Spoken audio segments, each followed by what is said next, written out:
In an alternate timeline, we could have gotten 2 more years of basketball warfare between Carl Tamayo and Kevin Quiambao at the collegiate level. Heck, in another life, we could have gotten a national university dynasty with both of them under the helm of famed mentor Goldon Monteverde. While Gilas Pilipinas coach Tim Cone knew this to be true, the veteran tactician chose to look at what currently is.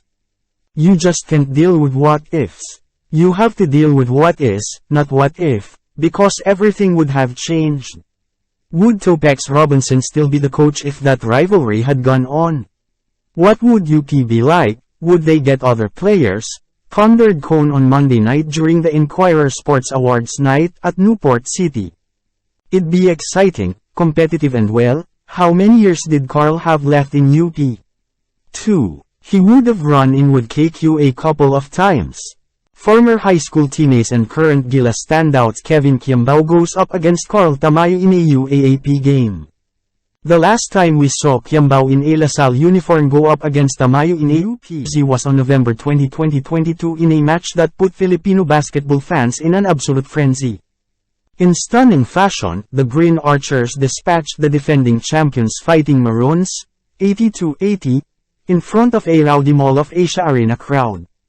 Quiambao showed why he was deserving of the UAAP Season 85 Rookie of the Year award with 18 points, 9 rebounds, a steal and a block to pace the Taft-based squad.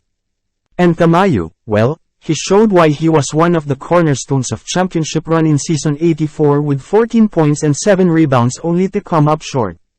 LaSalle would soon be eliminated from Final Four contention and UP would bow to Ateneo in 3 games at the tournament's finale. Since then, though, fans waited for the future battles between Tamayo and Quiambao inside the hardwood. That, of course, didn't become the case.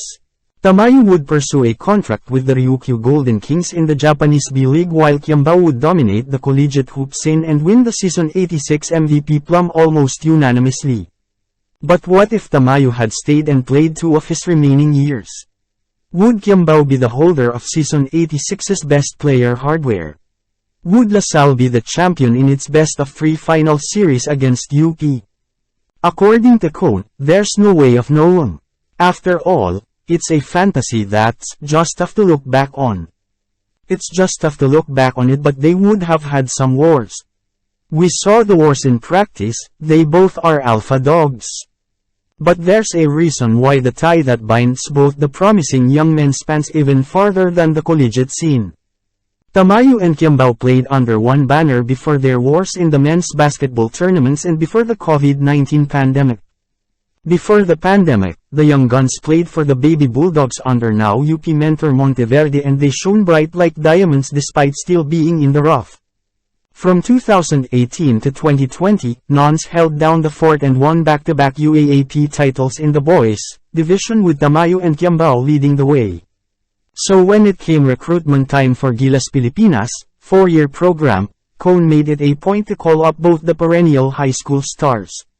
When they saw each other in practice for the first time, they played like they hadn't lost that fire they had a few years prior. That's one of the reasons we brought them on. They know each other well, we know the chemistry between them, there's a rivalry between them also with LaSalle and UP. I think Carl was the big gun when KQ was entering college and now KQ is the big gun as Carl's out of college. In the first practice, they went at each other a bit and we were like, whoa.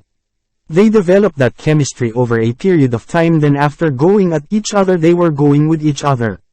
They were looking, passing to each other. During their time in Nons, Tamayo posted norms of 12.6 points and 10.4 rebounds while Quiambao logged 12.3 points, 9.8 boards and 1.3 blocks per game. What was shaping up to be a dynasty in the men's division turned out to be just another pipe dream as the pandemic changed the course of a smooth transition with Monteverde resigning as the Bulldogs' head coach before even beginning the job. Tamayo would land in Diliman, Quiambao would take his talents to Taft and the rest was history, bitter history. If you ask an NU basketball fan, but history, nonetheless. Since then, the Twin Towers wouldn't don the same jersey again, until February of 2024. Instead of green and maroon, Quiambao and Tamayo donned blue, red and white to play under Cone. Seeing the success both men is having with Gilas, the longtime Hinebra mentor chose to see things forward instead of dwelling over the Lost Bulldogs, Dynasty or the array of Quiambao Tamayo matchups at the collegiate level. They represent the future, Cone said with a smile, seemingly painting the bright future of Philippine basketball in his head. They're just going to reach their primes. They won't even be in their primes after 4 years. They'll be barely reaching their body potentials at 25 or so. If we're excited about them now, imagine what they'll be like in 4 years.